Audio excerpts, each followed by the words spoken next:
শোনরে ছাত্র, তুই সকালে উঠিস না, ক্লাসে ঢুকিস শুধু অ্যাটেন্ডেন্সের জন্য, আর রাতভর মোবাইল স্ক্রল করিস।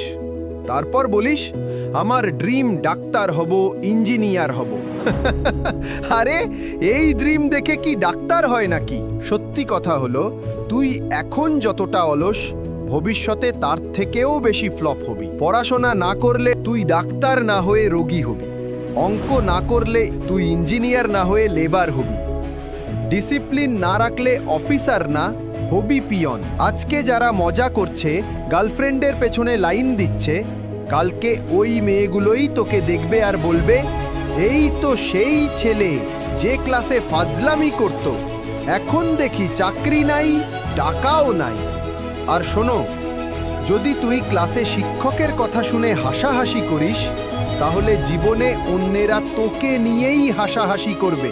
দুনিয়া কারো জন্য থেমে নেই। তুই পড়াশোনা করলি বা করলি না, সময় নিজের মতো চলবে। কিন্তু পার্থক্য হলো, যারা পড়াশোনা করছে তারা সময়কে কাজে লাগাচ্ছে, আর তুই সময়কে নষ্ট করছিস।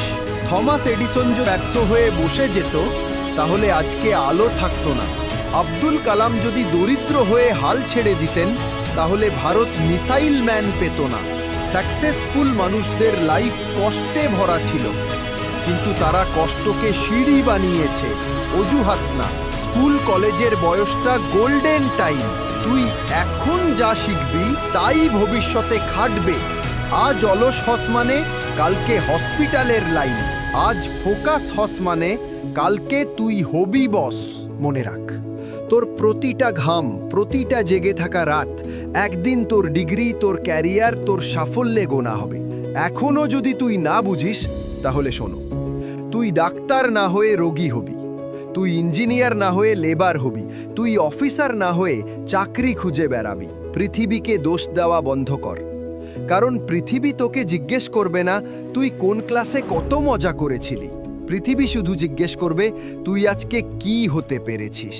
আজকে যারা লাইব্রেরিতে বসে বই পড়ছে, কালকে তারা নাম করবে, ফেম পাবে, টাকা পাবে। আর তুই তখন লাইন ধরে দাঁড়িয়ে থাকবি ওদের সাফল্যের সামনে হাত পেতে। তাই লাস্টে শুধু একটাই কথা বলবো, এই পড়াশোনার মাঠে যদি গোল দিতে না পারিস, তাহলে লাইফের মাঠে তুই শুধু বল কুড়িয়ে বেড়াবি। ধন্যবাদ।